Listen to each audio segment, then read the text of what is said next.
देखिए, जैसा कि आप लोगों को बताया गया था कि पिछले दिन आप लोगों को एक टॉपिक पढ़ाया गया था। उस टॉपिक का नाम था आपको वियना सम्मेलन। और इस वियना सम्मेलन में तरह तरह के पॉइंट आपको मिला था, जिसमें अध्यक्षता आपको मैटर नहीं कर रहा था। लेकिन उसके बाद एक चीज ये भी बताए थे कि वियना सम्मेलन के बाद एक टॉपिक पढ़ना है जिसका नाम है आपको जुलाई 1830 की क्रांति। तो आज जो टॉपिक है यही पढ़ाया जाएगा, जिसका नाम है आपको जुलाई 1830 की क्रांति, 1830 ईस्वी की क्रांति। अब यहाँ पर याद रखेंगे कि ये जो क्रांति जो है, एक प्रकार से देखा जाए तो अपने आप में बहुत ही वीवीआई है। और कल जो वियना सम्मेलन आपको पढ़ाया गया था, तो 21 तारीख को यानी 21 जनवरी को दरोगा का एग्जाम हुआ था बिहार में, और उसमें भी आपको सवाल बना था। जब हम इसका स्टेटस रखे तो उसमें कुछ लोग ने कमेंट भी किया कि कुछ सवाल इससे भी बना हुआ था। ठीक है, लेकिन पहले हम इस क्रांति के बारे में जानते हैं कि आखिरकार ये जो 1830 की क्रांति जो था, ये किस प्रकार से था, क्या हुआ था इस टाइम।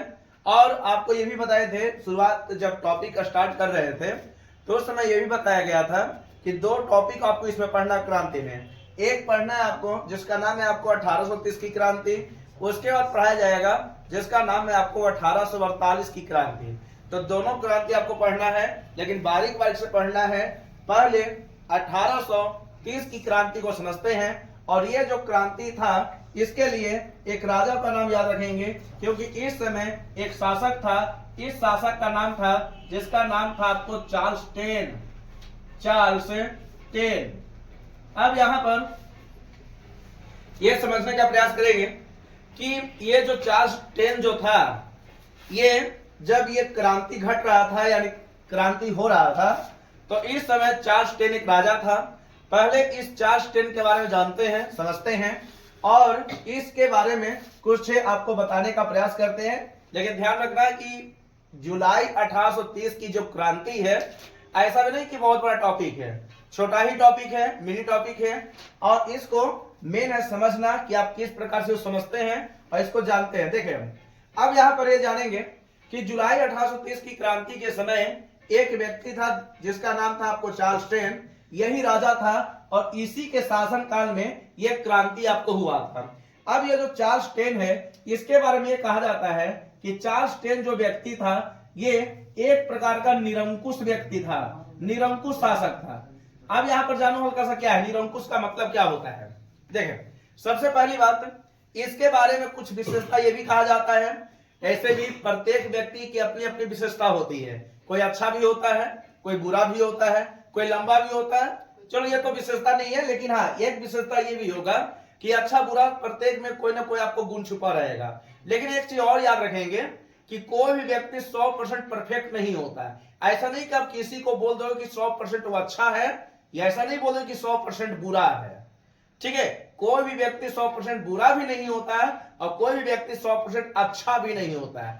अच्छा और बुरा प्रत्येक व्यक्ति में छुपा रहता है। ठीक है, ये चीज समझे। तो यहां पर सबसे पहली बात है, ये जो चार्ल्स टेन जो हो गया, चार्ल्स टेन के बारे में कहा जाता है कि ये एक निरंकुश शासक था। और एक चीज और कहा जाता है कि एक प्रकार से प्रतिक्रियावादी शासक था।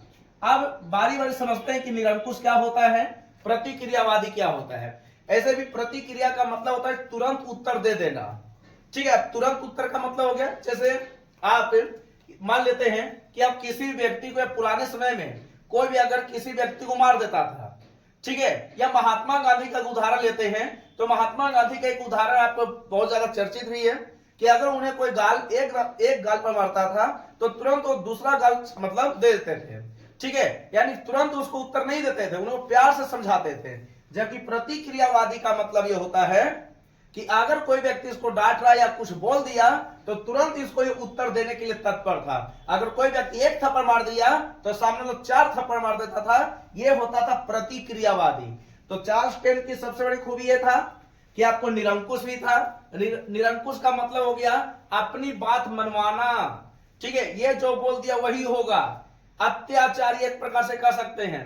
ठीक है, एक प्रकार से अगर देखा जाए तो आपको अत्याचार करता था, किस पर? तो जनता पर। अत्याचारी शासक था ये जो व्यक्ति जो था चार्ल्स टेन, ये आपको अत्याचारी था, अत्याचार ज्यादा करता था। इसलिए चार्ल्स टेन जो था, इसी के समय में आपको ये घटना जो घट रहा था, इसी के समय आपको घटना घट रहा था चार्ल्स टेन के समय। चार्ल्स टेन की विशेषता ये है कि इसने निरंकुशता अपनाया था, इसने प्रतिक्रियावादी शासक था और ये अत्याचारी था। जनता इससे नाखुश था। नाखुश होने का कारण ये है कि इसके द्वारा एक व्यक्ति को प्रधानमंत्री बनाया, उस व्यक्ति का नाम था आपको पुलिगनेक। उस व्यक्ति का नाम था, जिसका नाम था आपको पुलिगनेक। एक ऐसा व्यक्ति जिसको प्रधानमंत्री बनाया गया। ठीक है, प्रधानमंत्री कुछ देश का भी पद है, लेकिन एक ऐसा व्यक्ति था चार्ल्स टेन, जिसे एक व्यक्ति को प्रधानमंत्री बनाया, जिसका नाम था आपको पुलिगनेक। तो पुलिगनेक को ये प्रधानमंत्री बना दिया। ठीक है, बनाया।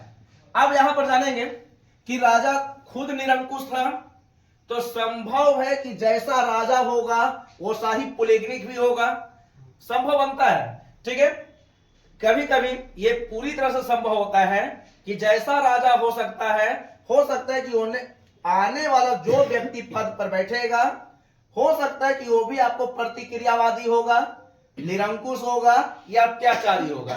तो इसके बारे में कहा जाता है कि ये जो व्यक्ति जो था ना, ये आपको प्रतिक्रियावादी था, प्रतिक्रियावादी शासक था, ये प्रतिक्रियावादी पीएम बन गया। ये प्रतिक्रिया, जनता इससे नाखुश होती थी।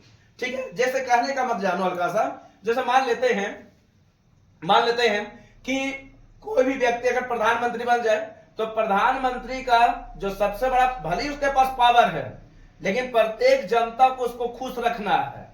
ठीक है, जनता अगर उदास भी है तो उसको जहां तक वो अपना पावर का इस्तेमाल तभी किया जाता है जब देश पूरी तरह से संकट में होता है। लेकिन ध्यान रखना कि चार्ल्स टेन निरंकुश है, पुलिगनेक भी वैसा ही था, प्रतिक्रिया पीएम बन गया, प्रतिक्रियावादी पीएम था।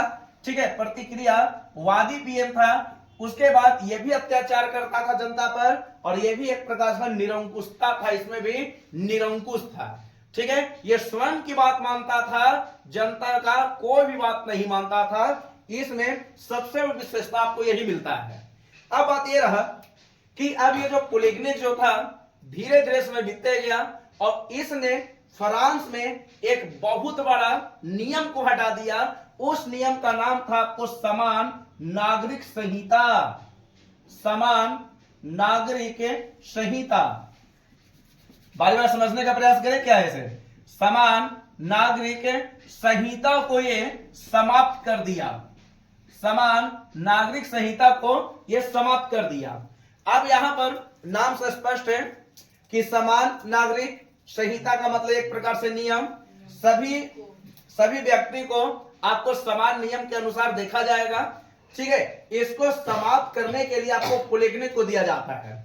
जैसा ही ये नियम समाप्त हो गया, कहां? तो फ्रांस में। ठीक है, फ्रांस में जैसा ही ये नियम समाप्त हो गया, पूरे फ्रांस की जनता में हलचल उत्पन्न हो गया कि अचानक कोई नियम कैसे बदल सकता है। ठीक है, इसे ध्यान रखेंगे कि समान नागरिक संहिता को अगर भारत के नजरिए से देखा जाए तो इसको लागू करने वाला पहला जो राज्य है, समान नागरिक संहिता, जिसे हम शॉर्ट में यूसीसी कहते हैं, यूसीसी को लागू करने वाला पहला जो राज्य है, जिसका नाम है आपको गोवा। ठीक है, लागू करने वाला पहला जो राज्य है, जिसका नाम है आपको गोवा। अब यहां पर यह भी समझ लेंगे, लेकिन इस पर भी आपको कुछ बुक में आपको इसका अलग अलग उत्तर देता है, लेकिन यहां पर आप समझने का यह प्रयास करना कि कभी कभी आपको यह भी दे देता है कि लागू करने वाला पहला राज्य जो है, उसका नाम आपको उत्तराखंड भी दे देता है। लागू करने वाला पहला राज्य किसको? तो यूसीसी का मतलब समान नागरिक संहिता। ठीक है, आराम से समझो, कोई दिक्कत नहीं है। किसी प्रकार का दिक्कत हो बेझिझक आप लोग पूछे, लेकिन आपको वैसा समय नहीं आएगा। आपको सब कुछ आपको बारीक बारीक से समझा दे रहे हैं। ठीक है, इसको समझने का प्रयास करें, और यहां पर इसको जितना अच्छा से समझोगे उतना ही आपके लिए बेहतरीन है। ठीक है, आपको पहले ही बोले हैं कि अगर लगातार अगर पढ़ लिए हैं तो ये आपको बहुत ज्यादा बेनिफिट करने वाला है। आप जितना भी सरकारी जॉब को बाद में फॉर्म भरोगे, सारा सवाल आपको इसी से आपको बनता है। बढ़िया से अगर 9-10 पढ़ लिए तो किसी अन्य किताब को उतना भी अगर केवल समझ जाओगे ना तो संभव है कि बहुत ज्यादा आप काम कर जाएगा ये सब। इसलिए आराम आराम से पढ़ें और इसको समझने के लिए हल्का सा प्रयत्न करें। देखें, कहने का मतलब है कि अगर भारत में अगर देखा जाए, भारत में अगर इसको देखा जाए तो भारत में लागू करने वाला जो पहला राज्य है जिसका नाम है गोवा, लेकिन एक और उत्तर इसको देता है कि लागू करने वाला पहला राज्य जो है जिसका नाम है आपको उत्तराखंड। लागू करने जो पहला राज्य है जिसका नाम है आपको उत्तराखंड। अब आप सोचोगे कि समान नागरिक संहिता जो है ये आखिरकार गोवा उत्तर हुआ या उत्तराखंड हुआ, तो दोनों में हल्का सा अंतर यह है कि ये जो लागू करने वाला जो था ये आपको गुलाम भारत में था। गुलाम भारत, ठीक है, गुलाम भारत का मतलब ही हो गया कि 15 अगस्त 1947 ईस्वी से पहले यूसीसी को लागू जो किया था सबसे पहले बार, उसका राज्य का नाम था आपको गोवा। जबकि ये जो हो गया आपको स्वतंत्र भारत, तो स्वतंत्र भारत का मतलब ही हो गया कि 15 अगस्त 1947 ईस्वी के बाद यूसीसी को लागू करने वाला जो पहला राज्य था जिसका नाम था आपको उत्तराखंड। तो कुछ कुछ जानकारी आपको भारत से भी है, तो भारत से भी आपको जानकारी होनी चाहिए। ठीक है, ऐसा नहीं कि अगर किसी भी देश में क्रांति होती है तो उस क्रांति का असर केवल उसी देश में होता है, हमारे देश में भी पड़ सकता है। ठीक है, लेकिन उस समय हमारे देश की कुछ और वजह था। उस समय भारत एक प्रकार से देखा जाए तो भारत में कई प्रकार से नीति अपनाई जा रही थी, लेकिन भारत की कहानी आपको बाद में पढ़ना है। पहले आते हैं जुलाई 1830 की क्रांति में। अब देखें अब यहां पर हुआ कि पोलिग्निक ने एक नियम बना दिया। नियम यह था, पूरा एक खराब रूल जिसको बोल सकते हैं, बैड रूल यह बना दिया कि समान नागरिक संहिता को हम समाप्त कर देंगे। समान नागरिक संहिता का मतलब होता है सबको समान नजरिया से देखना, समान रूप से देखना, समान नियम होना। ठीक है, ये चीज भारत में अगर देखा जाए तो भारत में आपको अनुच्छेद 44 में भी कहा जाता है। भारत में अनुच्छेद अगर 44 को पढ़ोगे तो इसमें भी आपको यूसीसी का आपको जिक्र किया जाता है। अनुच्छेद बहुत सारे हैं, जब आपको पढ़ाएंगे बढ़िया से डिटेल्स पढ़ाएंगे तो आपको बारीक बारीक से सब कुछ पढ़ा दिया जाएगा, इसलिए पहले इसको जाने। देखें, अब यहां पर हुआ कि पोलिग्निक जो था ये आपको समान नागरिक संहिता को समाप्त कर दिया। जैसा ही समाप्त किया तो पूरे फ्रांस में एक प्रकार से इसके विरुद्ध, ठीक है, इसके विरोध में एक प्रकार से हलचल होने लगा, जनता में हलचल होने लग गया। ठीक है, जनता में हलचल, पूरी तरह से हलचल होने लगा और लोगों में केवल एक ही नारा निकला, राजा को हटाओ। राजा कौन? तो चार्ल्स टेन। कैसा राजा? तो निरंकुश था, प्रतिक्रियावादी था, अत्याचारी था। इसके जो पीएम जो थे जिसका नाम था आपको पोलिग्निक, और ये भी प्रतिक्रियावादी था। ठीक है, ये चीज समझेंगे। देखें यहां पर, अब यहां पर यह हुआ कि समान नागरिक संहिता को समाप्त करने के बाद पूरे जनता में आक्रोश उत्पन्न हो गया, पूरे जनता में आक्रोश उत्पन्न हो गया। अब यही जनता के द्वारा आपको पूरी तरह से एक ही नारा दिया जा रहा था कि चार्ल्स टेन को जितना से जल्दी हो यहां से हटाया जाए। ठीक है, चार्ल्स टेन को जितना से जल्दी हो यहां हटाया जाए। इसलिए पेरिस में, फ्रांस के शहर है जिसका नाम है आपको पेरिस, जो कि आपको सीन नदी के किनारे स्थित है, पेरिस में आंदोलन शुरू हो गया, यानी पेरिस में क्रांति की शुरुआत हो गया। पेरिस में क्रांति की शुरुआत हो गया। ठीक है, याद रखेंगे, पेरिस में क्रांति की शुरुआत हो गया। याद रखेंगे, ये जो डेट याद है, इस क्रांति के विरोध में ही चार्ल्स टेन ने ऑर्डर दिया कि इस क्रांति को दबाने के लिए गृह युद्ध कर दिया जाए। गृह युद्ध एक ऐसा शब्द है, यहां पर नाम से स्पष्ट होता है गृह युद्ध, यानी गृह का मतलब हो गया घर और युद्ध का मतलब हो गया मारपीट, यानी घर के अंदर ही आपको युद्ध हो रहा है। ठीक है, तो यहां पर याद रखेंगे कि इस क्रांति को दबाने के लिए एक प्रकार से ऑर्डर दिया गया, उसको ऑर्डर था गृह युद्ध। ठीक है, ऑर्डर कौन दे रहा है? तो चार्ल्स टेन बोलो या फिर पोलिग्निक बोलो, क्योंकि दोनों एक ही मतलब एक ही है, कोई इसमें प्रॉब्लम नहीं होना चाहिए। अब यहाँ पर याद रखेंगे कि अब ये जो पेरिस में जब क्रांति की शुरुआत हो गया, पेरिस में क्रांति की शुरुआत के बाद इस क्रांति को दबाने के लिए गृहयुद्ध चालू हो गया। गृहयुद्ध का ईस्वी बहुत जरूरी है, डेट भी बहुत जरूरी है। डेट है आपको 28 जून 1830 ईस्वी, 28 जून 1830 ईस्वी। ये जो गृहयुद्ध हुआ 28 जून 1830 को चला, शुरुआत हुआ, लगभग 1 महीना चला। ठीक है, जब 1 महीना जब लगभग चलेगा तो जून के बाद आपको आता है जुलाई। ठीक है, जून के बाद जो आता है वो आपको जुलाई आता है, और इसी गृहयुद्ध को बाद में कहा गया जुलाई 1830 की क्रांति, जुलाई 1830 ईस्वी की क्रांति। आराम आराम समझे, कोई दिक्कत नहीं है, ऐसा भी नहीं कि बहुत बड़ा टॉपिक होता है ये। ठीक है, बशर्ते पढ़ने का नजरिया होना चाहिए कि आपको कैसे पढ़ना है। पढ़ाता सब है, पढ़ता सब है। ठीक है, ऐसा भी बहुत सारा व्यक्ति मिलेगा जो 4 घंटा पढ़ रहा है, ऐसा भी व्यक्ति मिलेगा जो 1 घंटा पढ़ रहा है, लेकिन 4 घंटा पढ़ने वाला व्यक्ति पीछे रह जाता है और 1 घंटा पढ़ने वाला व्यक्ति आपको आगे बढ़ जाता है। तो आप लोग भी ऐसा सोचें कि कम ही पढ़े लेकिन वैसा चीज पढ़ो जिससे फायदा हो। ठीक है, ज्ञानी बनने से कोई फायदा नहीं है, एक से एक ज्ञानी आपको गांव में मिलेंगे। जॉब लेना है इस सोच से पढ़ो। ठीक है, देखिए अब यहां पर जैसा ही गृहयुद्ध हुआ, तो गृहयुद्ध जो हुआ था 28 जून 1830 ईस्वी को हुआ, लगभग 1 महीना चला, 1 महीने का डिस्टेंस है। अगला जो महीना आने वाला था जिसका नाम था आपको जुलाई, इसी को यानी जब गृहयुद्ध शुरू हुआ तो इसी को नाम दे दिया गया जुलाई 1830 की क्रांति।